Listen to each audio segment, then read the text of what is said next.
Opa, meu nome é Gustavo Frankzak e hoje a gente vai analisar e fazer um resumo da obra Navio Negreiro, de Castro Alves. Mas para entender e analisar essas obras, a gente primeiramente tem que entender quem foi Castro Alves. Castro Alves nasceu em 14 de março de 1847. Ele era um poeta da geração condoreira, do movimento romântico. A poesia romântica, por sua vez, possui algumas gerações. A primeira geração, a nacionalista indialista, onde o grande herói da poesia está em seu próprio nome, o índio. E o seu principal representante é Gonçalves Dias, aquele da grande e conhecida canção Minha Terra Tem Palmeiras, onde canta o sabiá. A segunda geração é a ultrarromântica. São poesias altamente sentimentais, os quais seus grandes representantes eram Álvaro de Azevedo e Fagundes Varela.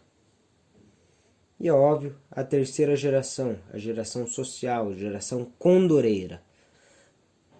Ela é altamente preocupada com os problemas sociais, como o da escravidão. Essa é um olhar através da ideologia romântica, quase que um realismo. Geração também abolicionista, e seu grande representante, óbvio, Álvaro de Azevedo. Quando ele era criança, ele se mudou para a casa de um tio negreiro, um traficante de escravos. Ali, ele vai ter acesso a vários elementos de tortura, que irão marcar por sua vida toda. Ele vai ser aquele poeta que irá declamar, fará uma poesia para ser falada em púlpito, muito mais para ser falada do que ser lida, tendo uma ideia de muita militância política.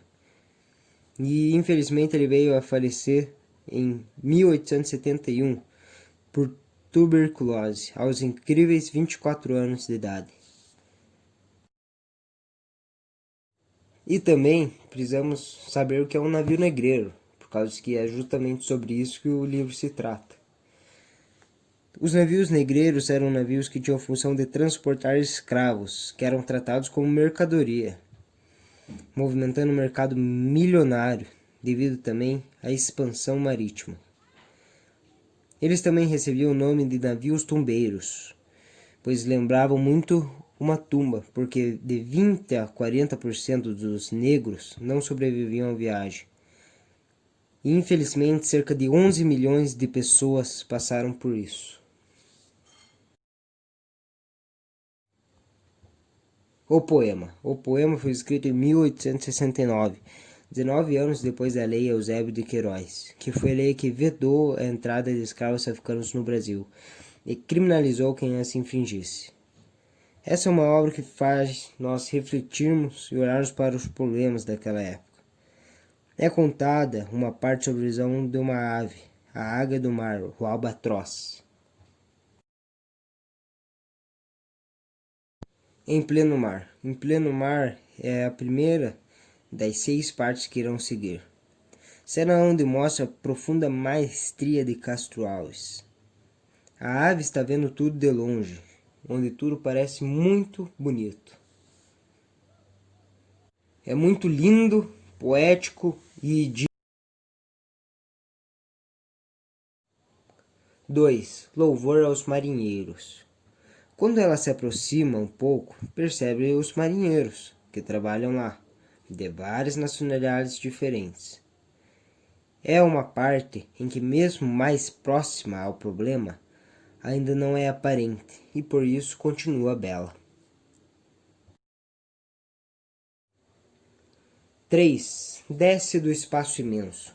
É justamente nessa parte em que a águia do oceano desce do céu e vê as infernais figuras, cenas parecidas com a do inferno de Dante.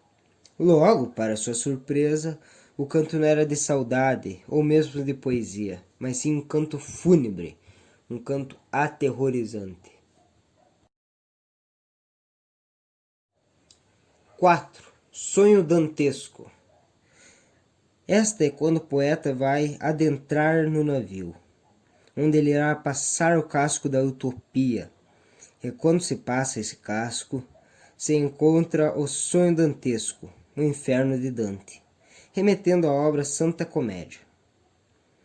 Inferno tem significado de interior, inferior, um subsolo, ou seja, o inferno que o Brasil tenta não exportar para fora, tenta varrer para debaixo do tapete. Isso leva a gente a refletir que a escravidão esteve por muito tempo no subsolo, como se ninguém quisesse apresentar o problema. Percebe-se que nesta cena há uma profunda animalidade com os negros escravos, sendo tratados como lixo.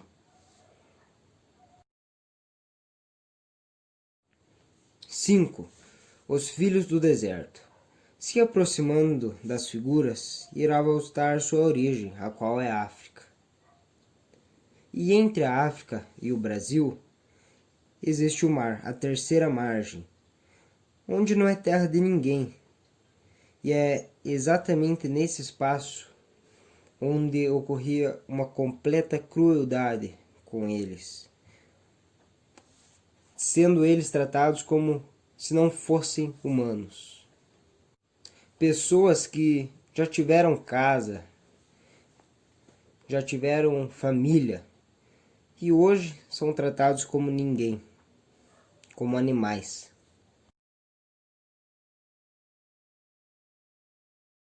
Fecha o portão dos seus mares.